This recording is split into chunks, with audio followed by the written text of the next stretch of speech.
யுஏஇல வந்து national day leave விட்டாச்சு. ஒரு long weekend 4 days leave. So நானும் என் ஹஸ்பண்டும் ஒரு ஷார்ட் ட்ரிப் போகலான்ட்டு சலாலா தான் புக் பண்ணியிருக்கோம். அதுக்கான திங்ஸ் எல்லாமே வாங்கியாச்சு அண்ட் ரெடியும் பண்ணியாச்சு. எங்களுக்கு வந்து சாட்டர்டே மார்னிங் 12 o'clock பஸ்ஸில் தான் போகிறோம், ஃப்ளைட்டில் போகல. பிகாஸ் வந்து சலாலா போகிற ரோடெலாம் வந்து ரொம்பவே சூப்பராக இருக்கும், அதெல்லாம் எக்ஸ்ப்ளோர் பண்ணணும் தான் நாங்கள் வந்து பஸ்ஸில் போகிறோம். காலைல வந்து டிஃபன் பண்ணிட்டேன், ஆஃப்டர்நூன் வந்து வெளியே சாப்பிட்டுக்கலான்ட்டு நாங்கள் வீட்டிலேருந்து ஒரு 11:30 கிளம்பிட்டோம். டாக்ஸியில் தான் போகிறோம். டாக்ஸி கிடைக்காதுன்னு நினச்சோம், பட் நாங்கள் மெயின் ரோடு வந்தோடனே டாக்ஸி கிடச்சிருச்சு.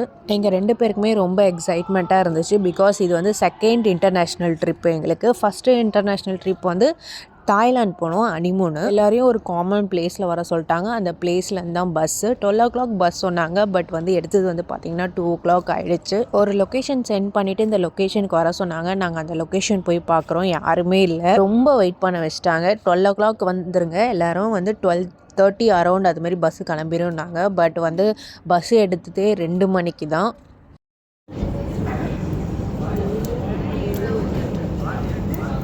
லன்ச் வந்து வாங்கியாச்சு, பஸ்ஸில் சாப்பிட்டுக்கலான்ட்டு. நான் வந்து என் ஹஸ்பண்டை ஃபஸ்ட்டே சென்ட் பண்ணிட்டேன். பிகாஸ் அவங்க வந்து போய் சீட்டு போட்டு வைப்பாங்கன்ட்டு. அதேமாரி அவங்க சீட்டு போட்டு வச்சுட்டு உட்காந்துட்டு இருந்தாங்க. அண்ட் ஃபைனலி வந்து கிளம்பியாச்சு மீன்ஸ் பஸ்ஸில் ஏறி உட்காந்தோம். பட் பஸ் எடுக்க 1 மணி நேரம் ஆச்சு. அண்ட் ஃபைனலி ஆஃப்டர் ஒரு 12 o'clock வர சொல்லிவிட்டு 2:15 தான் பஸ்ஸே எடுத்தாங்க. என் ஹஸ்பண்ட் வந்து பஸ் ஏறினோடனே தூங்கிட்டாரு, ஏன்னா ரொம்ப டயர்டாகிட்டாரு, டென்ஷன் ஆகிட்டாரு.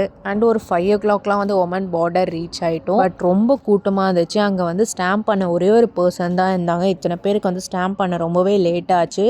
2 hours வந்து அங்கேயே டைம் ஸ்பெண்ட் பண்ணோம். அகெயின் மறுபடியும் 7 மணிக்கு தான் பஸ்ஸே எடுத்தாங்க. ஸ்டாம்பிங்லாம் முடிச்சோடனே அடுத்து வந்து பஸ்ஸு வந்து செக் பண்ணாங்க. ரொம்ப நிறைய ப்ராசஸ் இருந்துச்சு. ஃபஸ்ட்டு வந்து என்ட்ரி ஸ்டாம்ப் அடித்தாங்க, அதுக்கப்புறம் விசா ஸ்டாம்ப் அடித்தாங்க, அதுக்கப்புறம் வந்து பஸ்ஸெல்லாம் செக் பண்ணாங்க. இதெல்லாம் முடிச்சுட்டு அகெயின் பஸ்ஸை வந்து எடுத்துகிட்டு போய் சும்மா நிறைய இடத்துல வந்து ஸ்டாப் பண்ணாங்க. எதுக்கு ஸ்டாப் பண்ணாங்கன்னு ஒரு இன்ஃபர்மேஷன் கூட நான் கொடுக்கவே இல்லை. 10 மணிக்கு வந்து டின்னருக்கு வந்து ஸ்டாப் பண்ணாங்க ஒரு மாலில். இங்கே வந்து ஃபுட் கோர்ட் இருக்கும், போய் சாப்பிடுங்கன்னு. பட் அந்த ஃபுட் கோர்ட்டில் வந்து பார்த்திங்கன்னா 3 ரெஸ்டாரண்ட் தான் இருந்துச்சு. என்ன பண்ணுறது, வேறு வழி இல்லை இல்லைங்களா. ஆல்ரெடி 10 மணி ஆகிடுச்சு, இதுக்கு மேலே என்ன டிலே பண்ணோம் சாப்பாடுக்குன்னு நாங்கள் அங்கேயே சாப்பிட்டு முடிச்சுட்டு சும்மா கொஞ்சம் நேரம் வாக் பண்ணிட்டு இருந்தேன்.